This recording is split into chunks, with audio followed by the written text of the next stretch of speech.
The barn door splintered inward, not with brute force, but with audacious nerve. Evelyn Ramsey, president of the Willow Grove HOA, stood smirking, flanked by two landscapers wielding bolt cutters like sacred artifacts. Jack Sullivan had barely growled, "Don't touch that lock," before it hit the dirt. The men heaved the weathered doors open, revealing Sheriff Monroe perched on a hay bale under a flickering bulb, boots crossed, shotgun across his lap, and a half-drunk thermos of coffee in hand. "Took you long enough," he drawled, his grin sharp but icy. Jack had been trimming his hedges with rusty garden shears, a quiet rebellion against the HOA's chokehold when he found the note in his mailbox. It wasn't mailed, wasn't signed, just a folded sheet reading, "Your barn violates code. Inspection at 2 p.m. Do not resist." He chuckled, tossing it aside. Defying Willow Grove was his new hobby. The Sullivans had moved here to escape urban chaos, not to join a cult of lawn-obsessed despots. But his wife, Laura, wasn't laughing. She'd always felt something sinister about the HOA, not just the weekly citations for nonsense like an overly reflective mailbox or planting unapproved tulips, but the surveillance. Cameras hidden in fake birdhouses, a drone buzzing only over their yard, an old woman with binoculars claiming to watch finches but never looking up. They'd joked about it for months, until the barn became the HOA's fixation. Jack had built it himself, a sturdy shed with soul, housing old jazz records, rusty tools, and Laura's pottery experiments. Nothing illegal, just their quiet relics. Or so he thought. When Evelyn's HOA posse rolled up in electric golf carts, their windbreakers emblazoned with the Willow Grove logo, Jack had already called Sheriff Monroe to report trespassing. The dispatcher claimed Monroe was tied up, a lie Jack didn't catch. Monroe was already in the barn, waiting. As the lock clattered to the ground, the air shifted. Monroe stood, racked his shotgun for effect, and aimed it at Evelyn's clipboard. "Well, now," he said. "Looks like you just broke and entered." Evelyn blinked, stunned. "This is a compliance check, authorized by Section 39 of our covenant." Monroe's laugh was dry as bone. "Ma'am, I'm the law in this county. Your fancy paper doesn't outrank me. You just stepped into a sealed structure tied to an investigation. Unless you've got a badge in that fanny pack, sit down and shut up." Panic rippled through the HOA crew. One board member fainted, another bolted, only to trip into a rake. Laura pulled up minutes later, tires spitting gravel. Seeing Monroe, the HOA in chaos, and Jack's face screaming their hobby shed might be a crime scene, she didn't yell. She marched up to Monroe and demanded, "What the hell are you doing in my barn?" He nodded at the floor. "You got a trapdoor." "We don't have a trapdoor." "You do now?" They all stared down. Beneath a layer of sawdust, swept aside by Monroe's boot, was a square outline. Jack knelt, brushing away more debris, and found a hidden handle, seamless with the floorboards. "I didn't build this," he muttered. Monroe handed him a crowbar. "Then let's see who did." The lid creaked open, releasing a whiff of motor oil and something metallic. Monroe's flashlight lit up a narrow staircase. Against every instinct, Jack followed him down. Laura stayed topside, glaring at Evelyn, who was now sobbing into her phone. The bunker below was raw but vast, corrugated walls, shelves of binders, boxes, and a tarp in the corner. Monroe yanked it off, revealing stacks of VHS tapes, hundreds, each labeled with dates and addresses. He picked one up. Willow Grove, 1997, 112, Oak Lane. Jack frowned. That house wasn't built until 2001. Monroe's face hardened. "Exactly. That's a problem." He turned to Jack. "You sure you didn't know about this? I bought this place 3 years ago. That trapdoor was under 6 inches of concrete and sawdust." Monroe smirked. "Then you inherited more than a creaky porch." Upstairs, Evelyn was still pleading innocence. "You can't arrest me. I was doing my duty." Monroe climbed out, cuffed her like swatting a mosquito, and said, "You trespassed, destroyed property, and if those tapes show what I think, you're done." Evelyn wailed. "It's just a barn." "No," Monroe snapped. "It's a vault." That night, after the HOA was hauled off and the barn was taped up like a crime scene, Jack and Laura sat on their porch, the silence suffocating. No crickets, no breeze, just the weight of questions. "What's on those tapes?" Laura asked. Jack sipped his whiskey, hoping for clarity. "No idea. Laura's voice dropped. I do. They're watching us. They've always been watching. The mailbox creaked open. Another letter slid through. Jack read it under the porch light. Failure to secure structure. Violation code 3.7b. Fines pending. Repeat offenses may lead to property reassignment. Neither laughed. The next morning, Jack woke to a dead raccoon nailed to their door, a tiny HOA citation pinned to its chest. Unauthorized wildlife interference, code 6.2e. Laura ripped it down, cursing like a sailor. Jack, still in his robe, stared at the corpse, feeling like their suburb had turned into a mob's turf. Monroe had taken the tapes, sir, so he said. But when Jack asked to see them, the sheriff laughed. Not everything's for public eyes, Sullivan. That didn't sit right. It was their barn, their land. If someone had turned it into a spy hub, they deserved answers. Laura wasn't waiting. She dove into property records, pulling deeds and blueprints from the county registrar. At the zoning office, Laura slammed a folder onto the clerk's desk. The guy, graying and coffee-stained, barely looked up from his zoning manual. Deeds that old are in the microfiche basement. Bring a jacket, it smells like regret down there. 3 hours later, in a flickering basement, Laura gasped and grabbed Jack's arm. Look at this.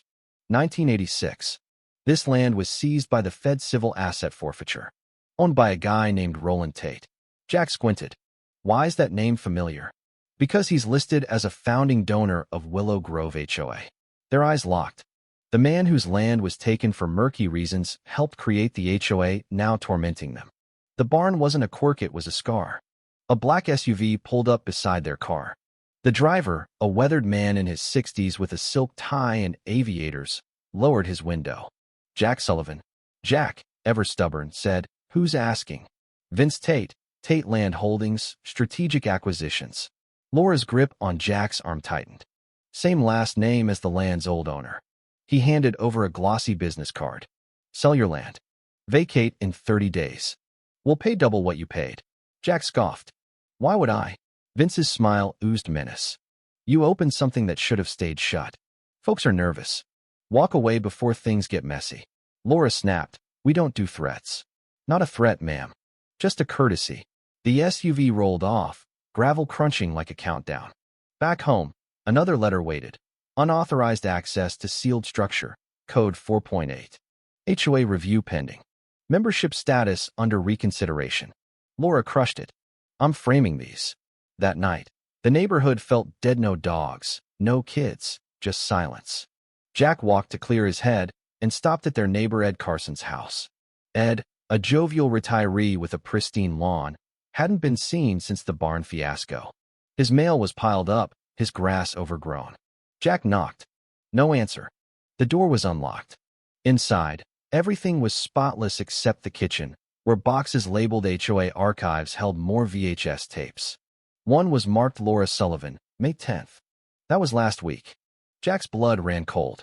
He ran home, showed Laura, and she whispered, We're being watched. The next morning, a knock came at the back door. Jack, on his fourth coffee, froze. Laura opened it to find a teenage girl, hoodie oversized, combat boots too big, holding a grocery bag of tapes, and a Walkman. I'm Bailey, Ed Carson's granddaughter. He's gone. You're the only ones who don't seem like part of this nightmare, so I'm here before I disappear too. Laura ushered her in. Bailey explained Ed's paranoia, covering mirrors, hiding tapes in walls before a cryptic voicemail. If I'm gone, find the Sullivans. The tapes she brought showed the HOA's underbelly, bribes, evictions, secret meetings. A 2002 clip showed the HOA clubhouse porch, Evelyn Ramsey and a woman named Margaret Holt, the HOA's first president, escorting a man in cuffs, not by cops but by them. Laura cracked a flash drive Bailey brought, revealing spreadsheets of asset retention plans marking their home for discard, logs of silenced critics who moved or had emergencies, and audio of Monroe saying, Make him mad enough, they'll hang themselves with our rules. They weren't paranoid, they were targets. Laura called an old contact, journalist Karen Holt, who'd exposed a real estate scam years back. Karen arrived with a van of gear and enough coffee to fuel a war room. This is explosive, she said, verifying the files. But it'll paint targets on your backs. Laura didn't flinch. They already did. Jack did the unthinkable. He RSVP'd to the next HOA meeting, bringing brownies. The clubhouse reeked of bleach and lies. Vince Tate sat beside Monroe, both feigning ease. Jack stood during resident concerns, set up a projector, and played damning clips. Evelyn counting bribe money, Monroe ordering illegal drone surveillance, spreadsheets of forced evictions. The room erupted. Neighbors shouted through rulebooks. Monroe bolted, muttering into his radio. Jack left the projector running, chaos in his wake. That night, someone tried to torch the barn. Laura spotted the flames. Jack doused them barefoot with a hose. The gasoline and rags screamed, retaliation. Stop, or you're next. The sheriff's office called not Monroe, whose phone was cut off, but a jittery deputy, Cross. A warrant loomed for Jack's trespass and data theft. They had 24 hours. Laura didn't blink. They won't go down easy. Neither will we, Jack said. The next day, a note slid under their door. Meeting moved below. Laura knew it meant the HOA's crisis bunker under the community garden. They went, Bailey posing as their sulky niece. Behind a shed, a panel hid a staircase. The bunker below was half boardroom, half fortress. Vince, Monroe, and 4 others waited, unsurprised.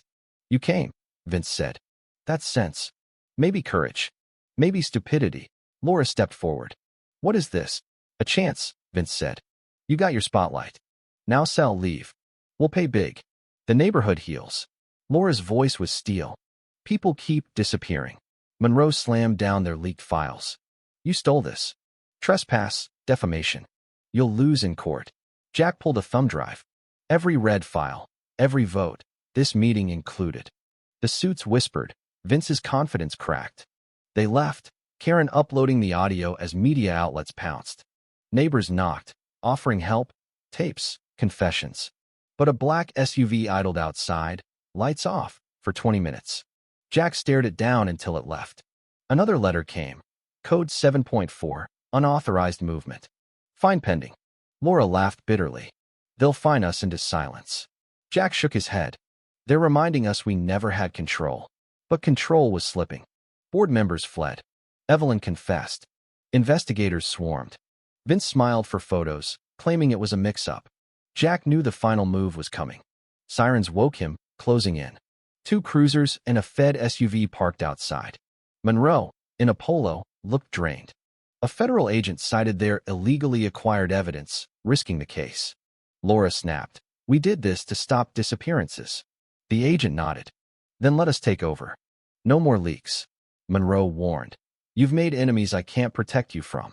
At a town hall on the park field, Jack and Laura showed a 10-minute expose. Neighbors wept, cursed, confessed. A vote ousted the HOA board. Jack became interim president, freezing fines, demanding audits. The barn became an archive, its trapdoor a grim reminder. Weeks later, a letter appeared. See you soon. Code 4.2, Compliance Unit. Jack smiled faintly. We're not done. Laura smirked. My take on your situation. You were absolutely justified in taking it this far. The HOA's actions breaking into your barn, forging documents, running a surveillance operation weren't just overreach. They were criminal. Compromising would have meant surrendering to a corrupt system that was already targeting you and others. Your approach was strategic. You used evidence, rallied the community, and exposed the truth publicly while protecting your home. That's justice, not revenge. Revenge would have been personal and reckless, like burning their clubhouse down. Instead, you dismantled their power with proof and persistence, even saving Bailey and exposing disappearances. The line between justice and revenge is intent. Justice corrects wrongs for the greater good, like your expose protecting the neighborhood. Revenge seeks personal satisfaction, often harming the innocent. You stayed firmly in justice territory. If my home were ground zero, I'd follow your playbook, secure evidence, loop in trusted allies, like Karen, and go public to neutralize the threat.